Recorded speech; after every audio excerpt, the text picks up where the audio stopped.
Zachary Blackwood, un homme de 47 ans vivant à Burlington dans le Vermont, partage une expérience de mort imminente qui a transformé radicalement sa vie. Ce qu'il a vécu dépasse toutes les attentes et promet de surprendre tout lecteur. Cependant, avant de révéler cette impressionnante histoire, il est essentiel de comprendre qui il était. Zachary menait une vie confortable et paisible dans une charmante maison à 2 étages, située près des eaux calmes du lac Champlain.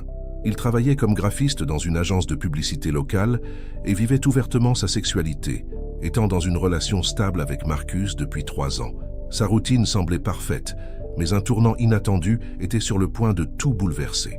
Ce matin-là semblait être comme tous les autres. Je conduisais mon Subaru Outback en direction du travail, tenant mon habituel caramel macchiato à la main. Les couleurs éclatantes de l'automne peignaient le paysage et l'air frais de la matinée procurait une sensation revigorante. Tout se déroulait tranquillement jusqu'au moment où j'ai terminé un appel avec Marcus, discutant de nos plans pour le week-end. C'est alors que l'inattendu s'est produit. Sur la route 7 dans le Vermont, un énorme orignal est apparu soudainement, bloquant ma route.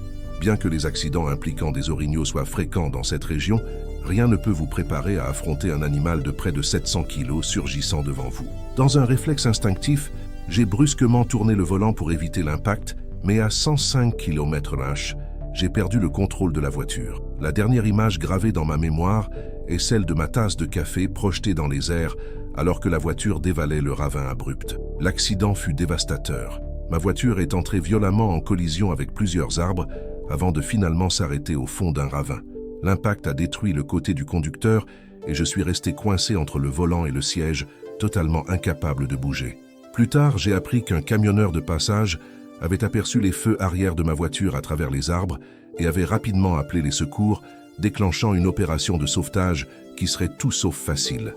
L'équipe de secours a rencontré d'énormes difficultés pour atteindre l'endroit où je me trouvais, en raison du terrain escarpé et accidenté. Il leur a fallu plus de 60 minutes pour m'extraire des débris et durant ce laps de temps, j'avais déjà perdu une quantité importante de sang. Mes blessures étaient graves. 4 côtes fracturées, un poumon perforé, une hémorragie interne et un traumatisme crânien sévère, me laissant aux portes de la mort. J'ai des souvenirs fragmentés du sauvetage. Le bruit strident du métal qu'on découpait, des voix pressées donnant des instructions et le son incessant des pales de l'hélicoptère qui attendait pour me transporter.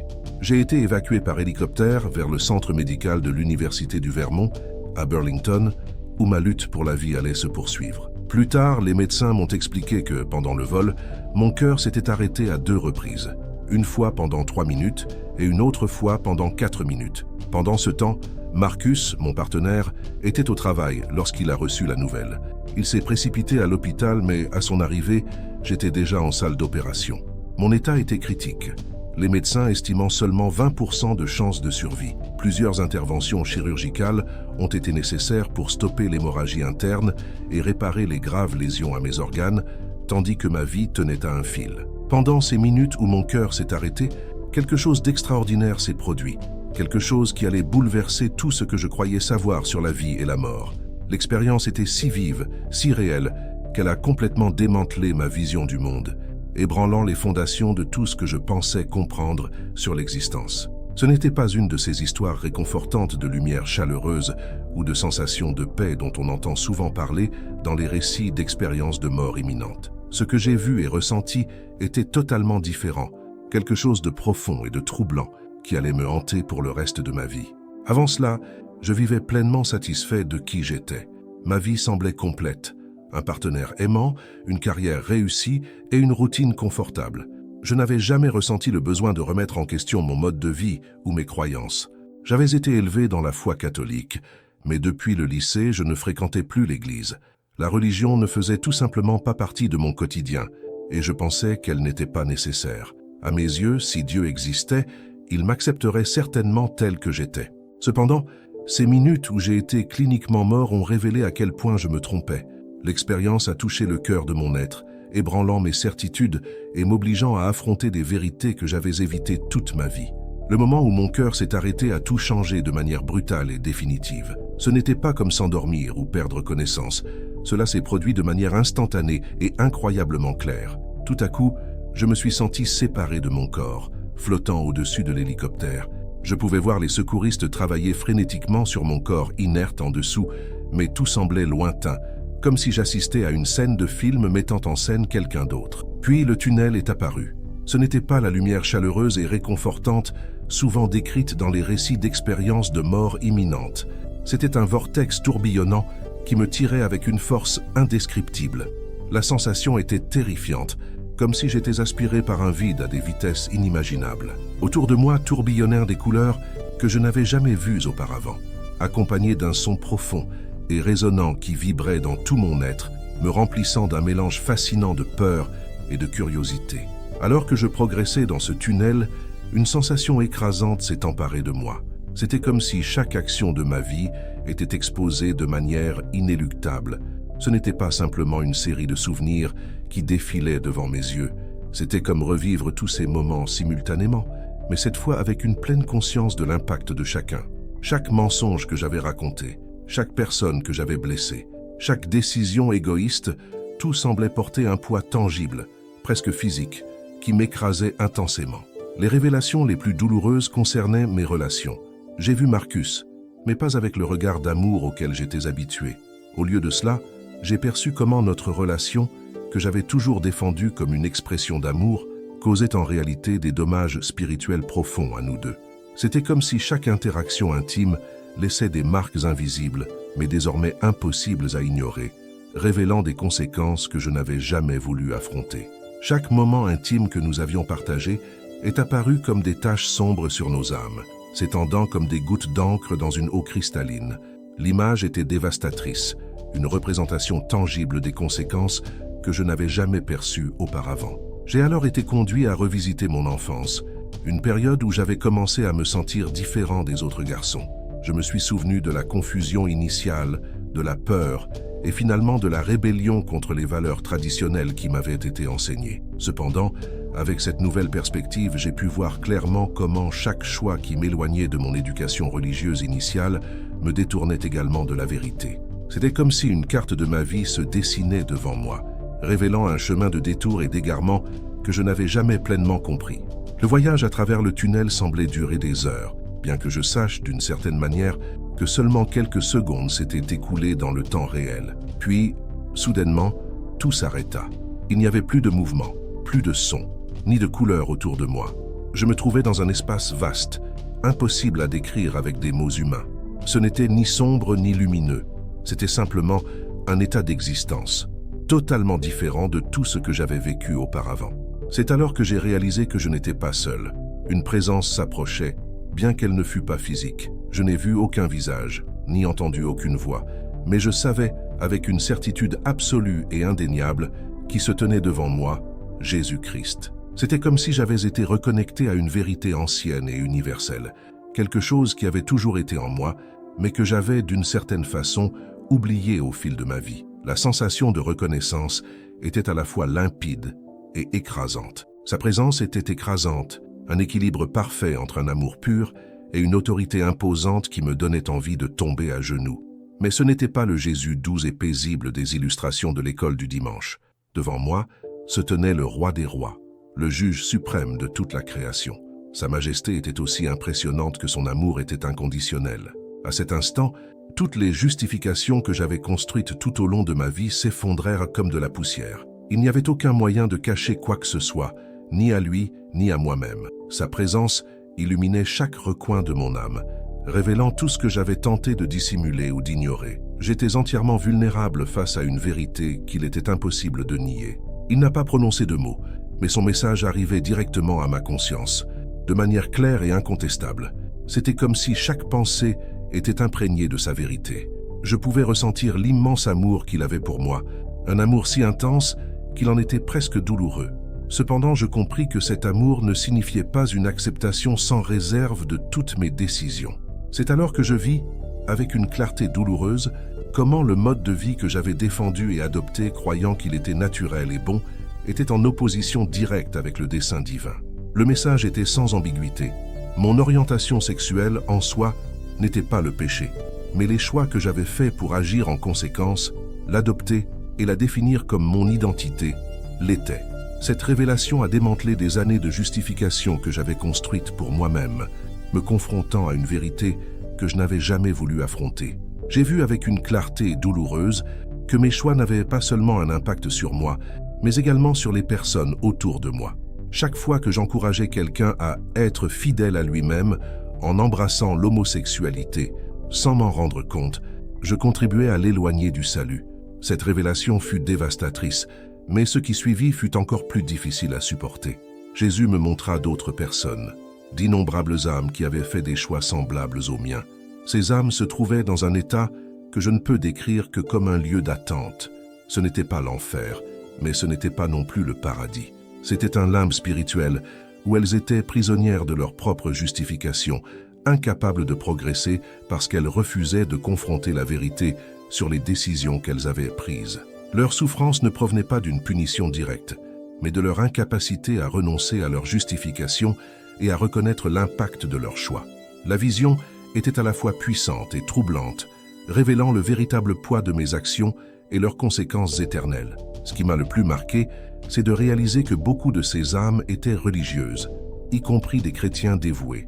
Elles connaissaient les Écritures, mais avaient choisi de les interpréter d'une manière qui justifiait leur mode de vie, au lieu de s'aligner sur le dessein véritable de Dieu. Ce choix délibéré, même fait avec conviction, avait érigé une barrière entre elles et le salut authentique. C'était une distorsion subtile, mais aux conséquences spirituelles profondes. Jésus m'a alors conduit à témoigner de quelque chose qui me fait encore frissonner. J'ai été amené à entrevoir l'enfer, pas la version caricaturale avec des flammes, des démons rouges et des tridents, mais quelque chose de bien plus terrifiant. C'était un lieu de séparation absolue de l'amour de Dieu, où les âmes subissaient pleinement et sans échappatoire les conséquences de leurs choix. Il n'y avait ni colère ni condamnation explicite de la part de Dieu. J'ai compris que l'enfer n'était pas une punition qu'il imposait, mais la réalité naturelle d'une vie vécue volontairement, éloignée de sa présence. Les âmes présentes en cet endroit ne subissaient pas une souffrance arbitraire, mais vivaient l'éternité des décisions qu'elles avaient prises durant leur existence terrestre. Chaque choix qui les avait éloignées de Dieu était désormais définitif, sans retour possible. C'était un état d'isolement spirituel absolu, une absence totale d'espoir, et c'est cela qui m'a le plus terrifié. Ce qui suivit fut encore plus bouleversant. Jésus commença à me révéler la vérité sur la sexualité et le genre tel qu'il les avait conçus. Je compris que l'union entre un homme et une femme allait bien au-delà de l'aspect physique. Elle représentait une réalité spirituelle profonde, reflétant des vérités essentielles sur la relation entre Dieu et l'humanité. Je vis comment le mariage traditionnel faisait partie d'un dessein divin qui transcendait la compréhension humaine, un modèle pointant vers quelque chose de plus grand et de plus sacré. J'ai alors vu que l'acceptation moderne des modes de vie alternatifs n'était pas un signe de progrès ou de liberté, mais un subtil et sophistiqué leurre. Chaque écart par rapport au mariage traditionnel et au rôle de genre établi par Dieu représentait en réalité un pas vers un éloignement de la vérité divine. Ces choix, souvent célébrés comme des avancées, portaient en eux des implications spirituelles profondes, invisibles à l'œil humain. Les révélations continuèrent, et je vis l'impact spirituel d'événements comme les marches des fiertés, les chirurgies de transition de genre et les mariages entre personnes du même sexe.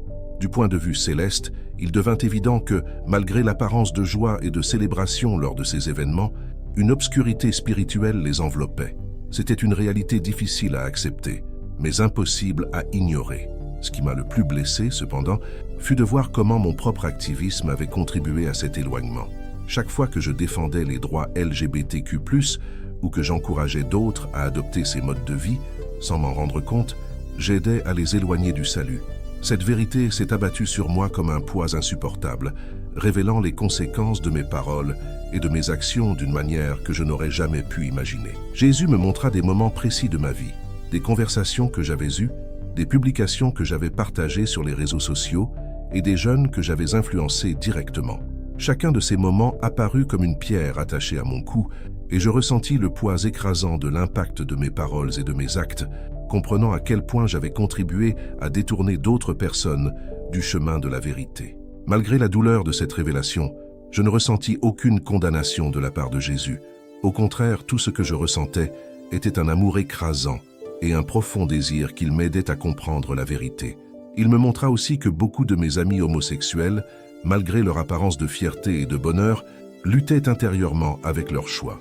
Ensuite, j'ai eu des visions de mon propre futur, et j'ai été confronté à deux chemins distincts. Dans le premier, je continuais à vivre de la même manière, sans changement, et je finissais par mourir en affrontant les conséquences éternelles de mes choix.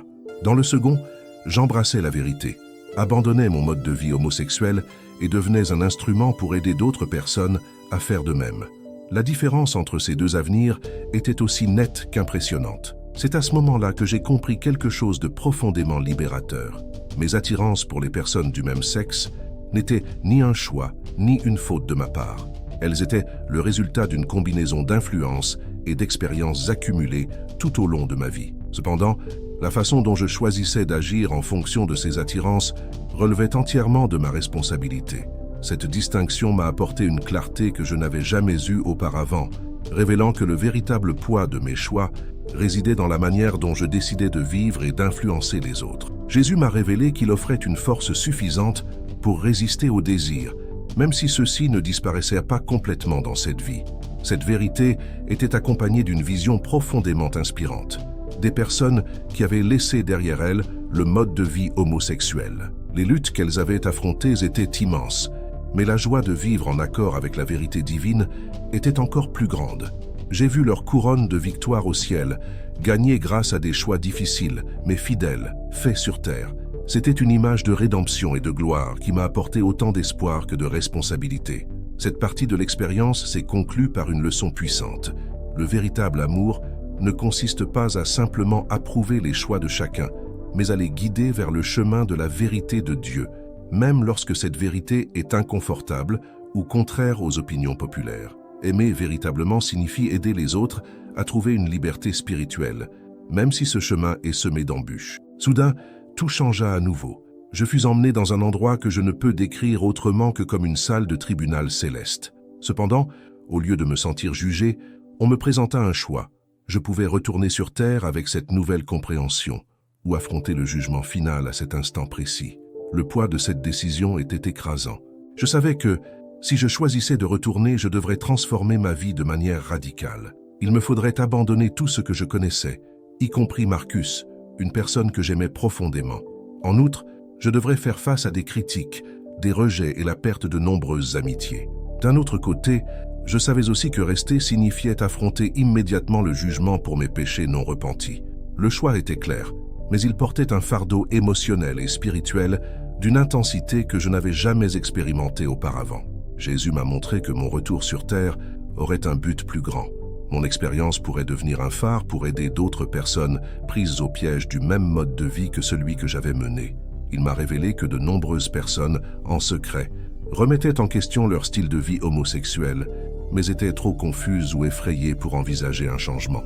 J'ai eu un aperçu du système de soutien qui m'attendait si je choisissais de revenir. Des chrétiens authentiques prêts à m'accompagner pendant ma transition, des conseillers comprenant les aspects spirituels de la sexualité, et même des alliés inattendus qui m'aideraient tout au long de ce chemin. La partie la plus émouvante fut de voir à quel point mon témoignage pouvait sauver des vies.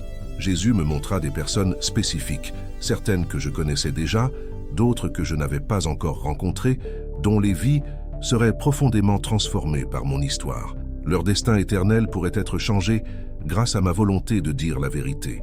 Avant de prendre ma décision, je reçus une vision finale. Je me vis devant de grands groupes, partageant mon témoignage et aidant d'autres à trouver la liberté dans le dessein divin de Dieu. Je vis des larmes de joie lorsque des personnes expérimentaient guérison et restauration en acceptant cette vérité. Cependant, on me montra également le prix de ce choix.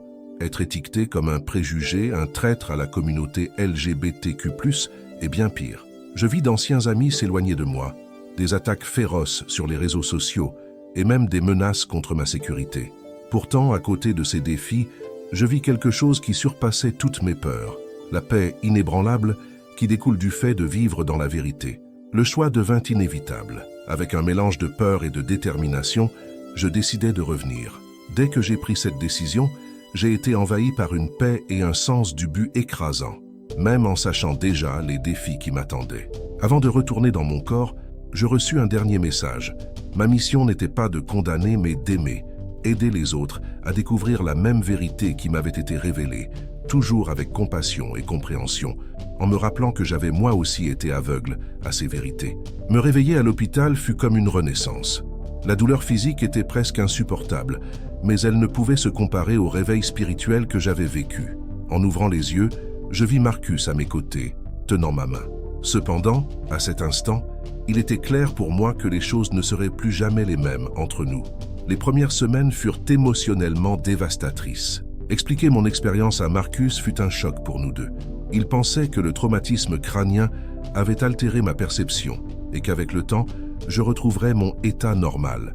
Mais je savais, avec chaque fibre de mon être, que ce que j'avais vécu était absolument réel. Avec le temps, je trouvais une église accueillante qui m'aida à entamer ma difficile quête de transformation. Certains jours, la lutte était plus intense.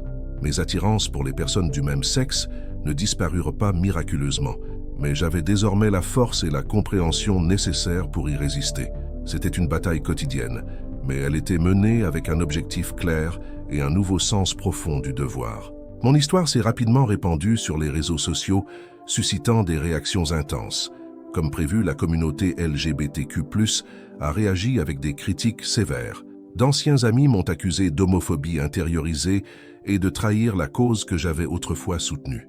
Malgré cela, pour chaque personne qui me rejetait, une autre me contactait discrètement. Beaucoup partageaient en privé leurs propres doutes et questionnements sur le mode de vie qu'ils menaient. Ces moments me rappelaient la raison pour laquelle j'avais choisi de revenir, non pas pour juger, mais pour aider les autres à trouver la vérité et la liberté que je vivais désormais. Aujourd'hui, 2 ans plus tard, je dirige un groupe de soutien dédié aux personnes qui remettent en question leur identité sexuelle ou souhaitent quitter le mode de vie LGBTQ+. Notre objectif n'est pas d'imposer des changements ou de pratiquer des thérapies de conversion, mais d'offrir soutien, amour et orientation à ceux qui choisissent d'aligner leur vie sur le dessein de Dieu. L'accident qui a failli me coûter la vie l'a paradoxalement sauvé, et pas seulement la mienne. Chaque semaine, je reçois des messages de personnes qui ont trouvé espoir et guérison grâce à mon témoignage. Certaines ont décidé de quitter le mode de vie homosexuel, tandis que d'autres affrontent encore leur lutte. Cependant, toutes ont découvert qu'elles sont profondément aimées par Dieu. Mon expérience de mort imminente a révélé que le véritable amour n'est pas toujours facile ou confortable. Parfois, il exige le courage de dire des vérités difficiles. Les conséquences éternelles sont bien trop importantes pour être ignorées ou réduites au silence. Bien que j'ai perdu la vie que je connaissais, j'ai gagné quelque chose d'infiniment plus précieux, la paix et la plénitude qui découlent du fait de vivre dans la vérité. Si cette histoire a touché votre cœur, je vous invite à aimer cette vidéo et à vous abonner à notre chaîne. Activez la cloche de notification pour recevoir davantage de témoignages inspirants qui peuvent transformer des vies. Partagez ce message avec quelqu'un qui a besoin d'entendre parler d'amour, d'espoir et de rédemption aujourd'hui.